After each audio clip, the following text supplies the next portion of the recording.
Who is it that knows there is no ego?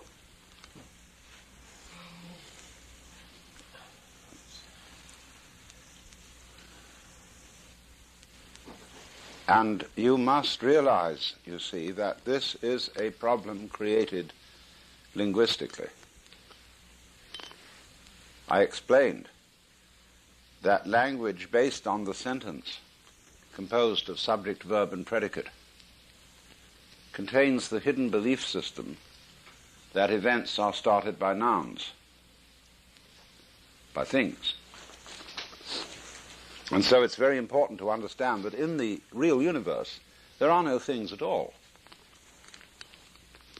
And this startles people, because we think of the universe as the sum total of things. But when you go into the question what you mean by a thing, you ask children this question, what do you mean by a thing? And they'll say, well, an object. Well, I said, you've just substituted another word that doesn't tell me anything. Well, they can come back if they're very smart and say, what do you mean by anything? I got once in a class of high school kids an Italian girl who said a thing is a noun while she was getting warm. A thing is a think. It's almost the same word. It's a unit of thought in the same way that an inch is a unit of linear measure, or a pound a unit of weight.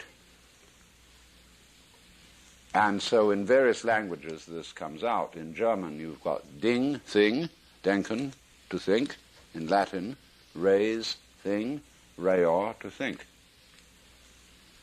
So when we reify, that means to thingify. And A.N. Whitehead used to talk about the fallacy of misplaced concretion. Thingifying what isn't there. But it's easy to understand this, although it's a little bit of a shock to our common sense. For purposes of description, we must break the world down into some sort of units. This is the basis of calculus. How do you measure a curve? Well, you treat it as a set of points. And in this way, measure it. Although it isn't a set of points. There is no such thing as a point. Euclid defined a point as that which has position but no magnitude. I think it's right, isn't it, that in modern mathematics one doesn't define a point at all. You just assume it's an axiom. Yeah. So when you ask how many things is a person, an individual organism, well, it depends on what point of view you're going to take in describing it. In the normal way, we describe one body as a body, and that is a thing. Physiology describes it as many organs. Physics describes it as many molecules or atoms or electrons, mesons, protons, what have you. And sociology will look upon you as only a part thing, because the sociologist likes to have his unit, a group, a society. And so it goes. It depends. Let's take rabbits. The way you describe a rabbit will depend on whether you are a hunter or a furrier.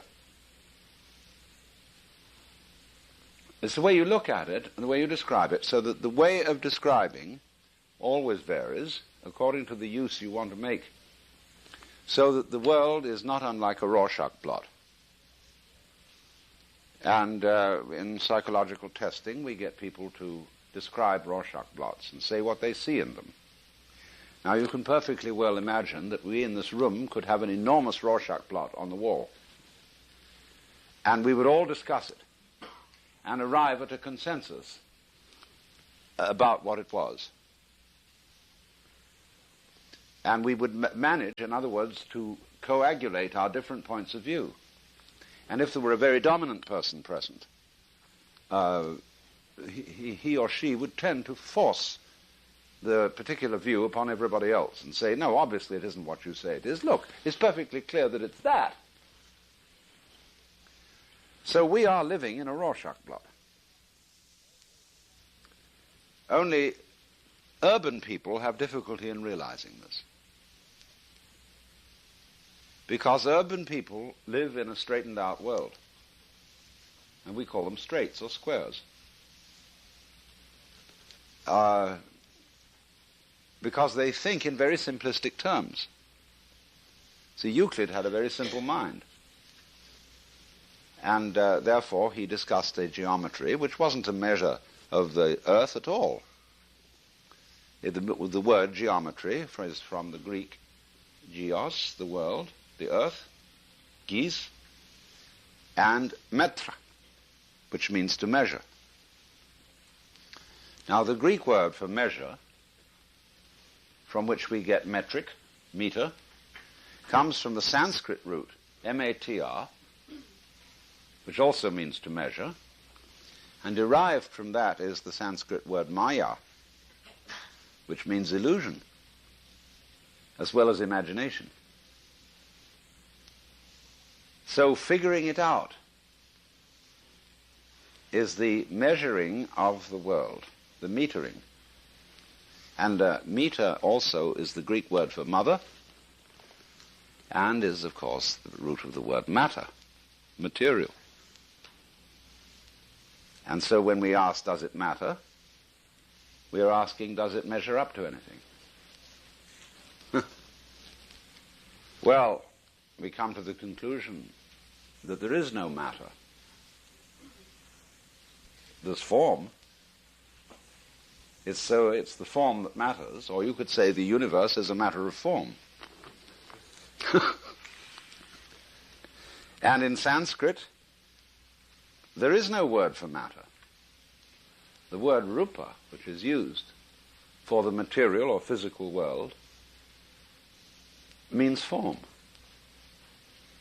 And so you get nama-rupa as the full name for what we call physical reality. Nama means name, rupa form, so it is named form. And so Lao Tzu, writing the Tao Te Ching, says, the nameless, or the no name, is the basis of heaven and earth. But the named is the mother of 10,000 things. So, in the sense then of this, you can understand the saying, in the beginning was the Word. All things were made by him, and without him was not anything made that was made. Because you don't get things until you start naming. Because then you point out on the universal Rorschach blot, this wiggle. What do you mean, this wiggle? Where does one wiggle begin and the other end? Well, this is a matter of arbitrary definition. Where does your head end and your neck begin? Here, here, here, here, here. Well, where is it? We know vaguely. But you can't be precise about it, because you can look at the head and the neck as continuous.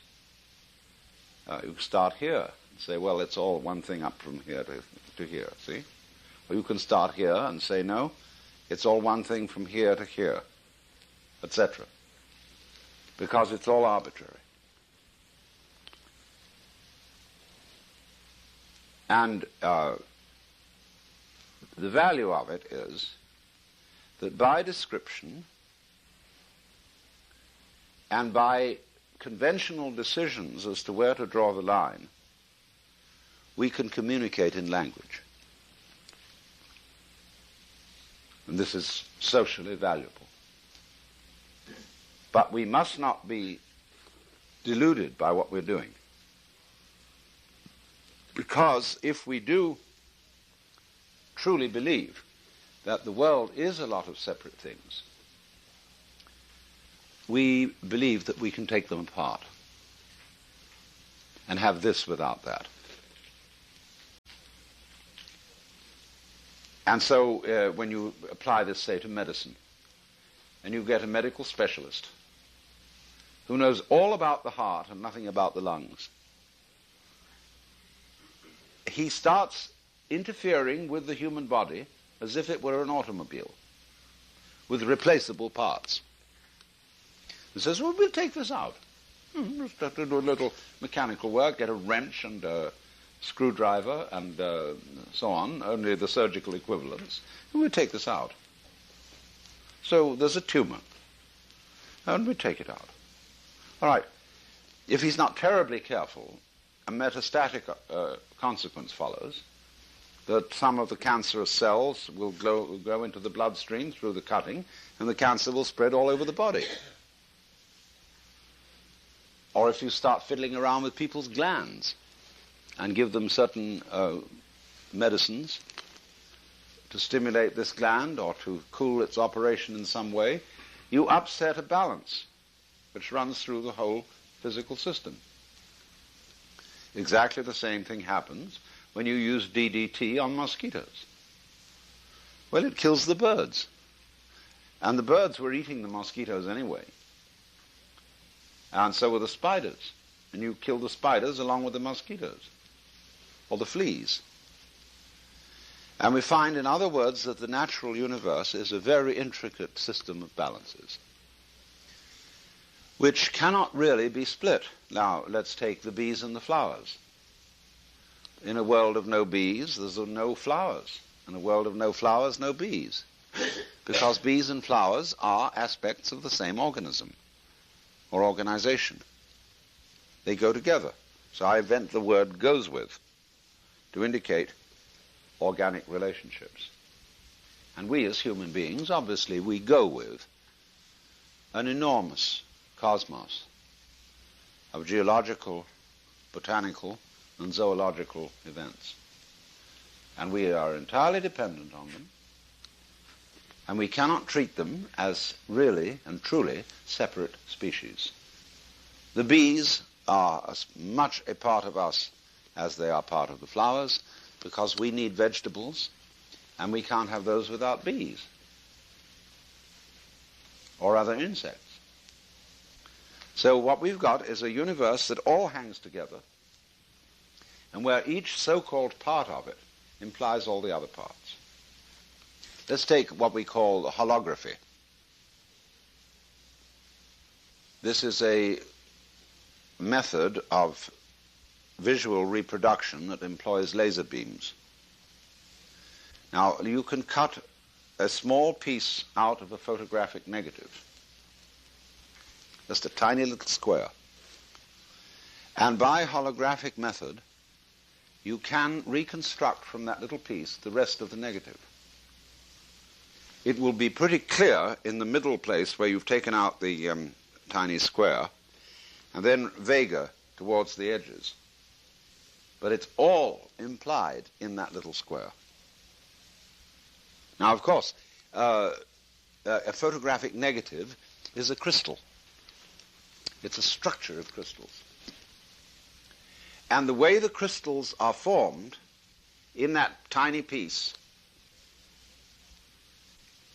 depends on its original environment on the whole negative. See that? You, the way you are, depends on or goes with your cultural, social, and biophysical environment. So there is really and truly no way of separating out independent things. And this is difficult for people to understand because of our method of motion. A plant is understandable as something growing out of the earth because it's rooted. But human beings wander about on legs. We don't seem so stuck to things as plants do. And therefore we have delusions of separation. But what about the seed that comes from the plant? It's fascinating how plants have different methods of seeding themselves. They have little helicopters They have burrs that stick in the fur of animals. They have fruit which is tempting to birds and other creatures to eat. And they swallow the seeds and take them somewhere else and excrete them in manure, all ready to go. They have wonderful little fuzzy things of cotton fibers, where there's a seed in the middle, which float through the air for miles and miles. There is also an extremely ingenious plant that has pods. And when the pods are ripe, they suddenly break. The pod twists itself, each side of it, into a spiral. And the seeds are thrown way out. We used to have one in our garden in England next to a wooden fence. And every time it went crack, all these seeds would rattle on the fence. Tremendous energy they were sent out with. And look at the whole process of pollination and how extraordinary that is, showing and arguing a very high order of intelligence in vegetables. So when we say of somebody, she's a vegetable, terminal cancer, that's, alas, only become a vegetable. This is a misuse of the word vegetable. Vegetables must be respected. And people who do respect vegetables and who talk to them and love them, somehow those vegetables respond. And they become, we say they have a green thumb. So I think that we are living in an intensely interconnected universe. Only our language system has broken it up for purposes of discussion. And we spend so much time in discussion that we form the false impression that the world is broken up in the way that language breaks it up, and it isn't. Now, I may know that theoretically, as a scientist, as a biologist, or whatever be my approach, but I don't necessarily feel it. An ecologist, a person who devotes a whole life study to realizing the interdependence of everything in the world, is in private life still a Christian ego. That is to say, a separate soul inside his bag of body. That's the way he feels. And we have enormous difficulty in avoiding that feeling because of our social influence on each other. Now, if you befriend, say, a group of Christians, and they may be Baptists, and for various reasons it's important for you to be a member of this group, you will eventually think their way. The most startling example of this was an experiment devised by B.F. Skinner. He would be giving a class in psychology, and he would suddenly send two students out of the room, say, "Come back when we call you." Then he would explain to the class the game rule. We're going to put two chairs here, up beside me. Chair A, chair B. We're going to have a discussion, and these two students are going to come back. We will agree with everything that is said by the student who sits in chair A. We will disagree with everything said by the student in chair B. The effect of this was astounding. Because even if the student sitting in chair A was rather inarticulate, the fact that the group agreed with everything he said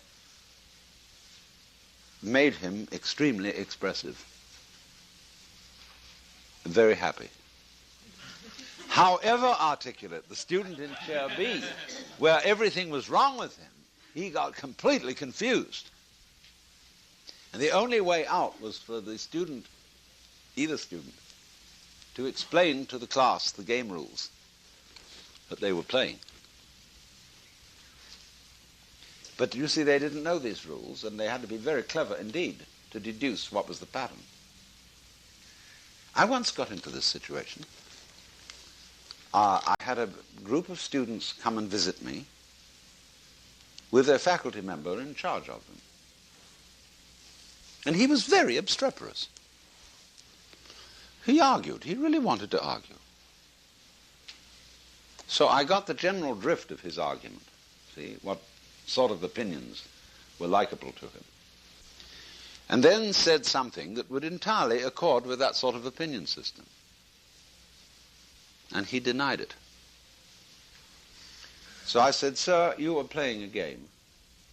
You are bound and determined to disagree with anything I say."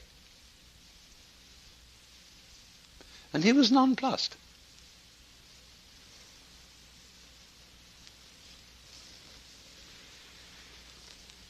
So, you see, we are under this tremendous social pressure because talking with each other is our principal means of communication.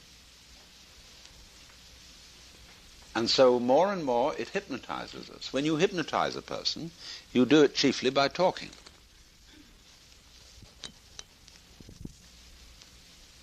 Relax while I count up to 5, be very relaxed, etc., all that jazz.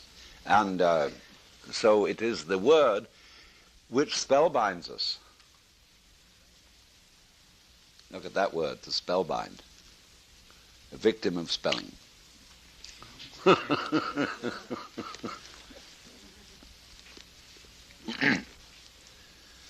And so all these conventions of language in which we think, even if we're quite illiterate people think in words just as much as literate people. In other words, an ordinary ignoramus is just as much, if not more, under the spell of words than an intellectual. Children, as soon as they're taught language, become absolutely clobbered by it and resent tremendously being called something. So if I say Johnny's a sissy, he called me a sissy. And children are absolute victims of the calendar. They want to know when it's going to happen. How soon is Christmas? How soon is my birthday? They want time to go in jerks from one festival to another because they are so poisoned by adult conceptions. They have no antibodies against them.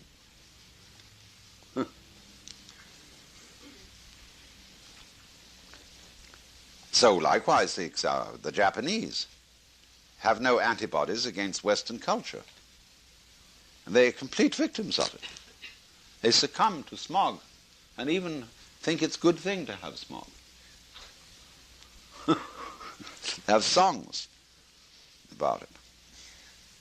How the beautiful fog over the furnace buildings of the factories. Yeah. Haiku. No, this is true. I'm not kidding. In a nation of people that's supposed to be great lovers of nature. Japan is unbelievable. Go to a beach in Japan. You would think they would appreciate wonderful stretches of sand and rocks and the sound of the waves. The tide line of a Japanese beach almost anywhere around the island is a complete mess of plastic cast-offs. Sun lotion bottles, condoms, discarded sandals, anything you can imagine, just the masses of it. Go to a natural beauty place where all the tourists go to look at the famous view, and the whole place is scattered with rubbish.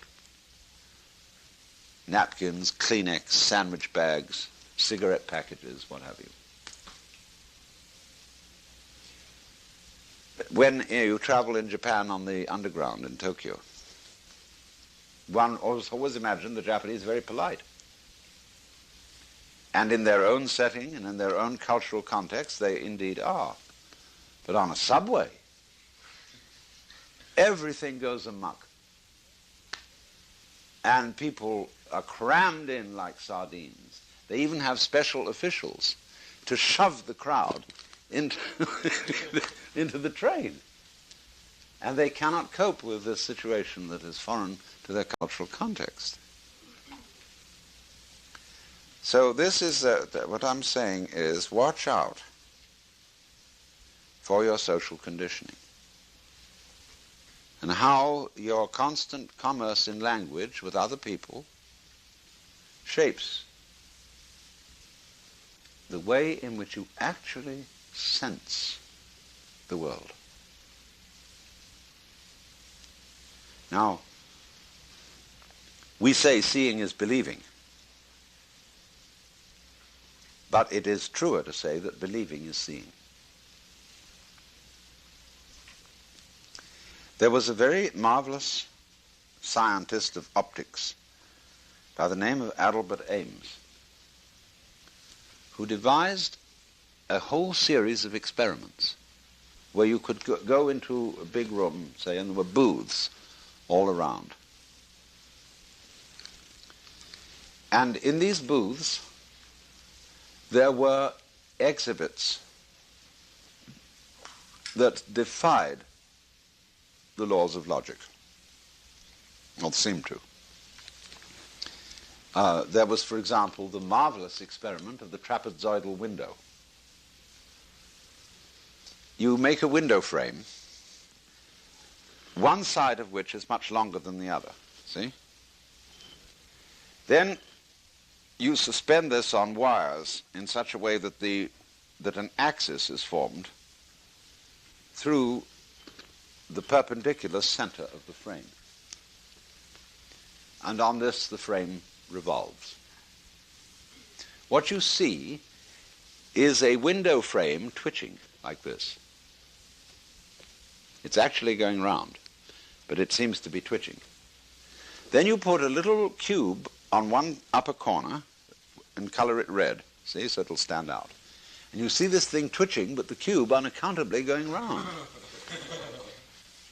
Then another experiment where you're in a dark room, there's a group of people, and a little bright light suddenly appears in front of them, very small.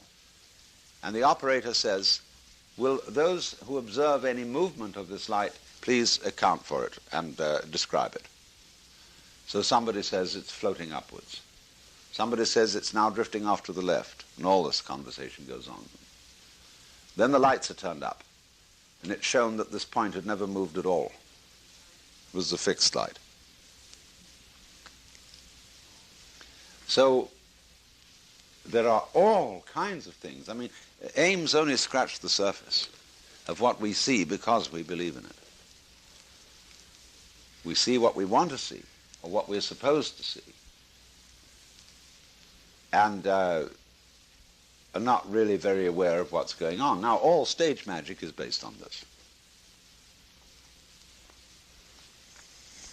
And this is why one can learn a great deal about mysticism from stage magic.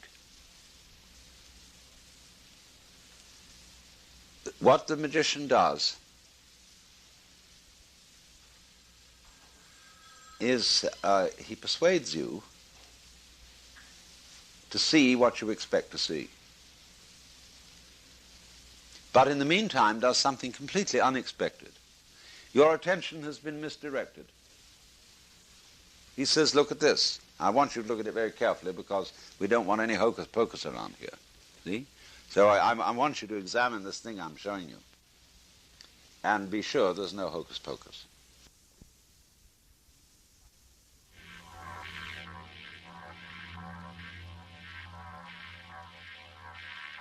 And we take a break for just a second here.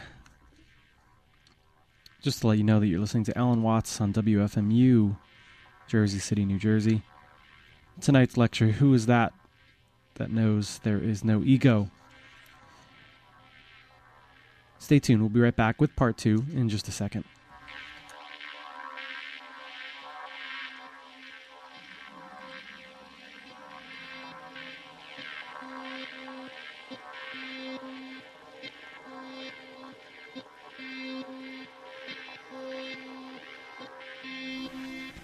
Meanwhile, he's doing something that you don't notice at all and laying a trap. So that when you understand the nature of stage magic,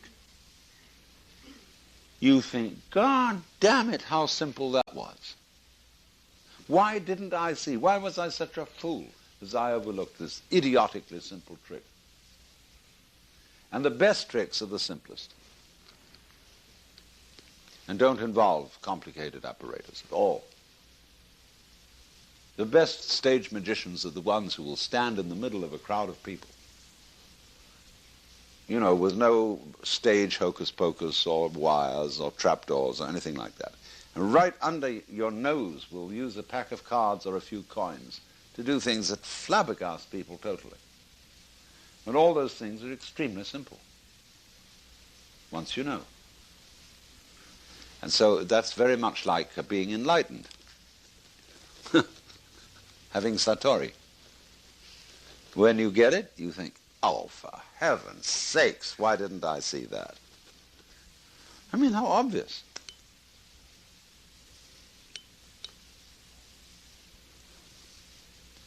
But the difficulty in communication here is that satori, or enlightenment, is very much like seeing a joke.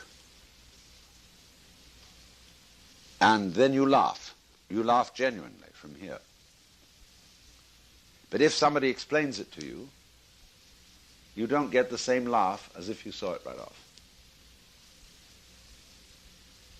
You get a throat laugh instead of a belly laugh. So that's why people are reluctant to explain too much about it, and rather use the method whereby you will see it for yourself and then laugh, or what is the cosmic equivalent.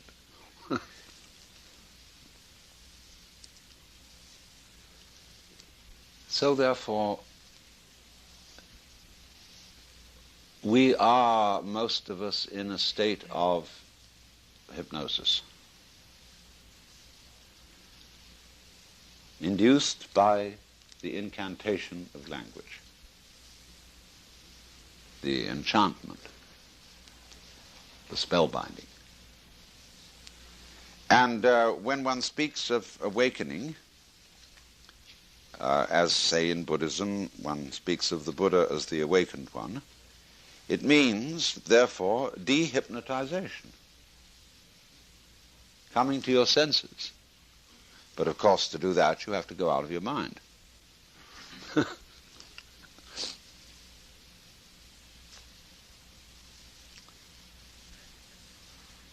Well then,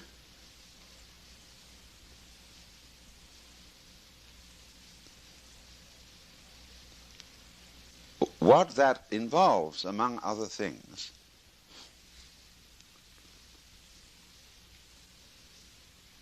is an awakening to the true structure of your common sense.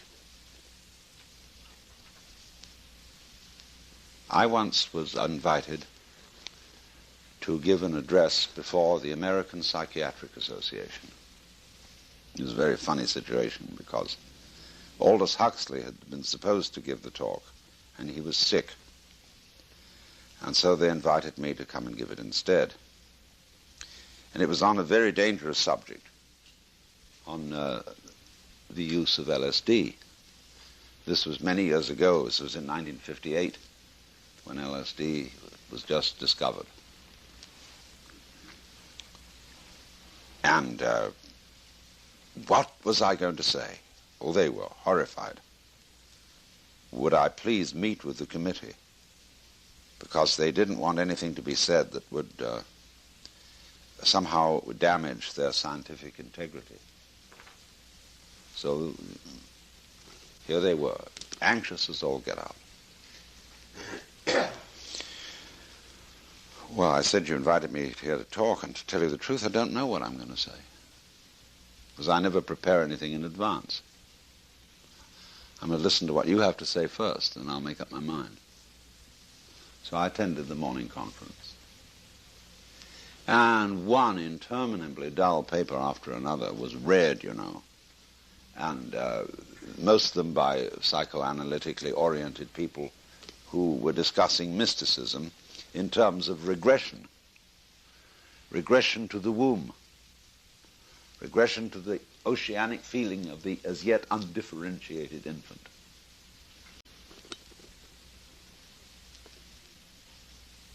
So the papers went on, and it was time for lunch. And everybody was hungry and bored. So I said to the chairman, he called me to the platform. I said, how much time? Oh, he said, I don't know, let me make it 15 minutes. I said, okay. So I said to the group, now look, I know you're waiting for lunch, and this is not going to be another learned paper. It is going to be a few remarks off the cuff. We philosophers are very grateful to you psychiatrists for all your explorations into the emotional and unconscious bases of our opinions and our views of the world. And this has been extremely informative and interesting. Now, however, the shoe is on the other foot. And we'd like to inform you of the unconscious intellectual assumptions underlying your psychiatric methods.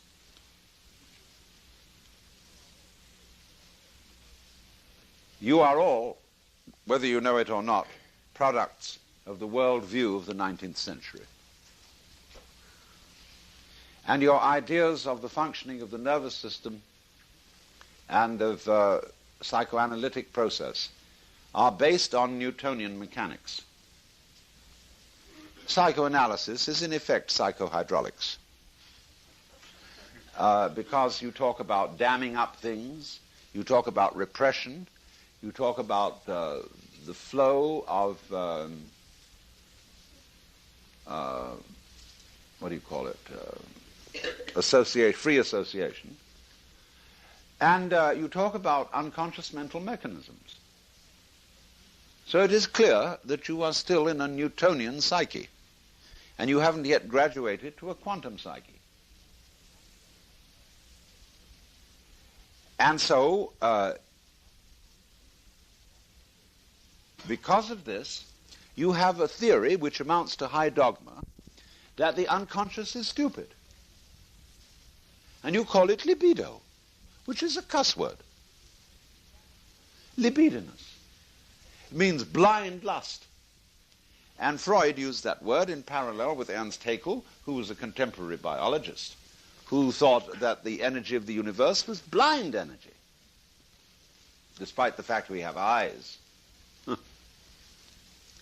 So they all had a reductionist view that human life was a complication of a force that was basically stupid, ignorant, unconscious, and immoral. Well, they said, we can't be like the Christians and attempt to beat this force into submission because it's too powerful for us. But we've got a new wrinkle. What we're going to do is we're going to do it like we train a horse. Instead of whipping it, you give it lumps of sugar. And you, well, watch out, though. You see, Freud was scared stiff of the unconscious.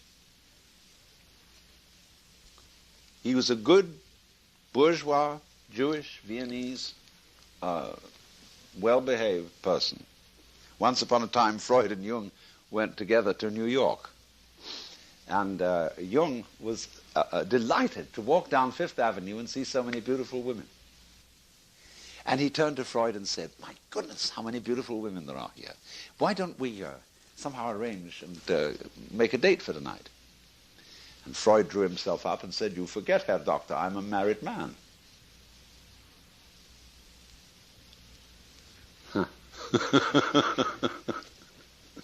So Freud always thought that the unconscious was not really very nice. Now, he had a contemporary by the name of George Grodek. And George Grodek is very little known in this country. And Grodek gave Freud many of his basic ideas. He used slightly differently, where Freud called it the id, Grodek called it the it. And but Grodek had tremendous faith in the unconscious. He trusted it completely. And he wrote a book called The Book of the It. which is a series of letters to his niece, which he signs Patrick Troll. And you know a troll is a goblin. And Grodek looked like a goblin. He had very big pointed ears that stuck out, and a kind of strangely weird but benign expression.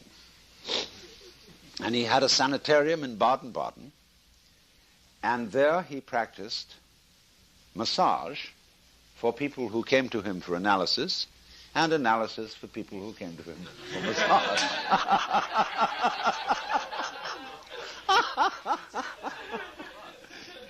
He was a completely wonderful man, because everybody felt calmed by him. They felt an atmosphere of implicit faith in nature, and especially in your own inner nature. No matter what, there is a wisdom inside you which may seem absurd, but you have to trust it. And so Kaisling, Hermann Kaisling, you know, who was a great Lithuanian philosopher, said nobody could possibly remind him more of Lao Tzu than Grodek. Now, if Grodek had got into Freud, it would have been a much better scene. But there was in all this, you see, in Freud, the basic mistrust of the unconscious. And this led to a quarrel with Jung. Because Jung went down to a lower level of the unconscious, which he called collective, and found out that there was a patterning process here, formative patterning process, which contained all the wisdom of mankind.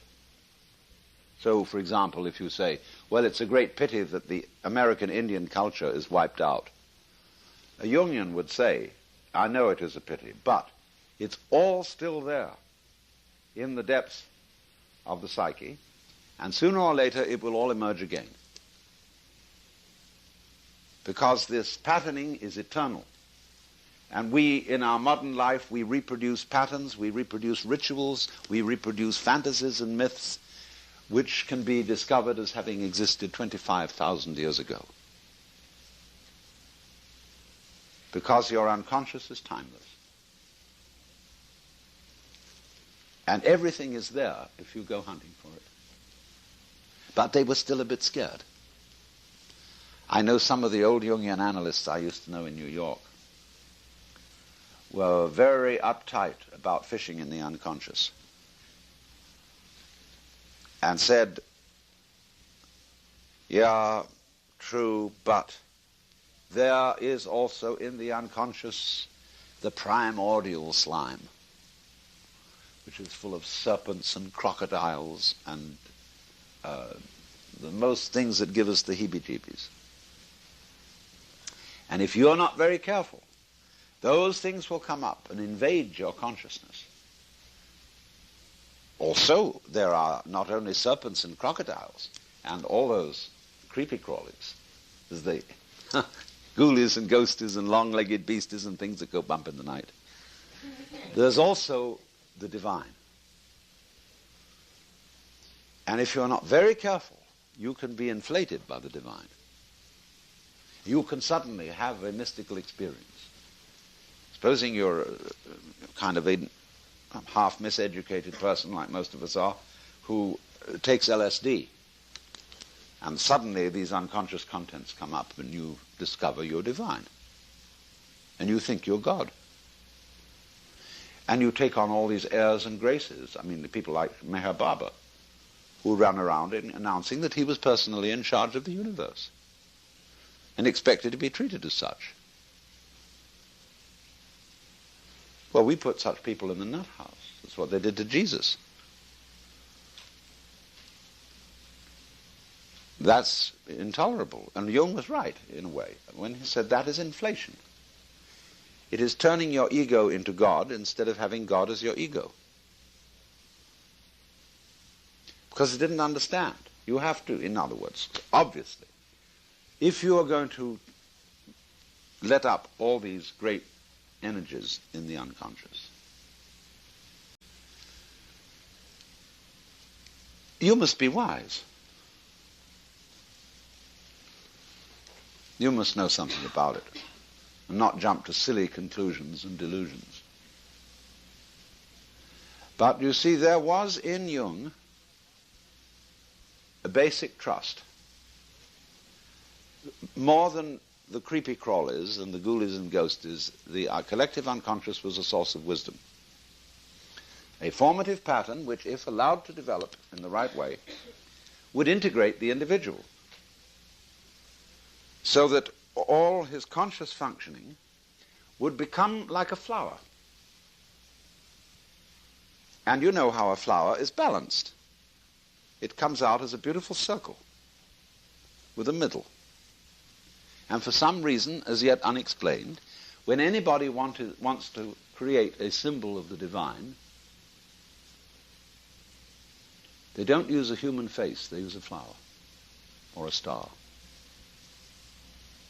The rose window, the lotus. When I think what I want, I try sometimes to figure out what I would really like to have, what I like to look at. I eventually settle for a flower. It's why they bring flowers to sick people in hospitals. Take a morning glory and look at it. Did you ever see such a thing? Well, they say in a Freudian explanation, you're using that as a substitute for a vagina. Well, I say that's not an answer to a question, it raises a new one. What's so interesting about a vagina? See, the only thing my father and I don't agree about is sex. We agree about everything else, religion and so on. But sex, he's just old-fashioned.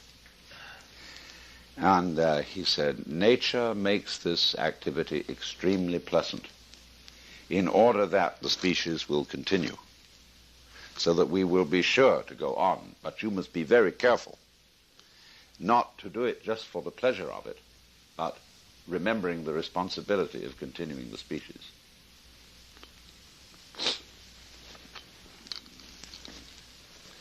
Well, then we got the population bomb.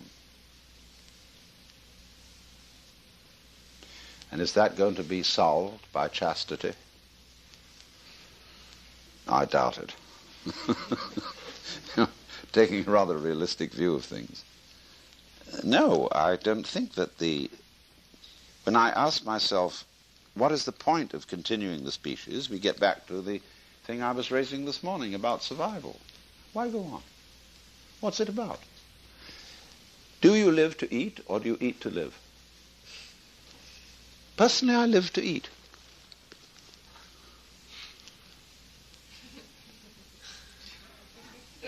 And I don't reproduce children, although I've done my bit on that, rather a little too much.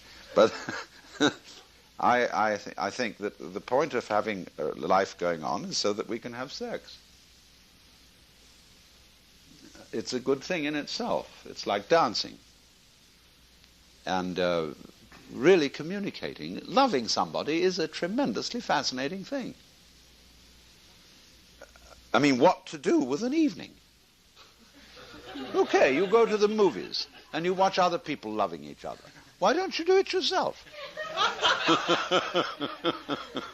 I very rarely go to the movies because my own life is more fun than what I see on the movies.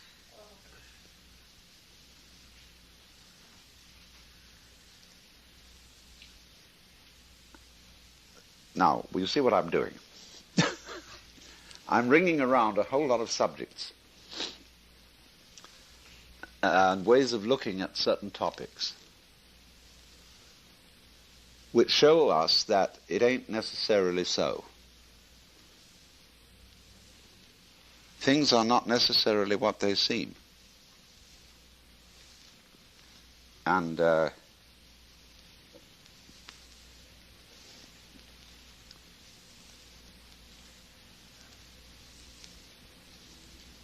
so we can get in the mood to be open-minded.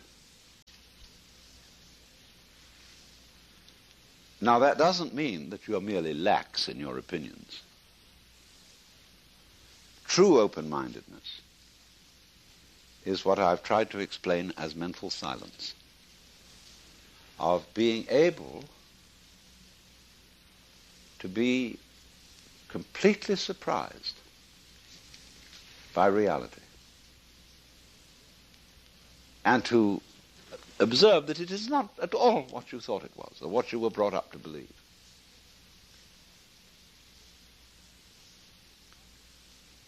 And not to be afraid when you suddenly discover the obvious, which is that the real you is not the ego, but the eternal center of the universe.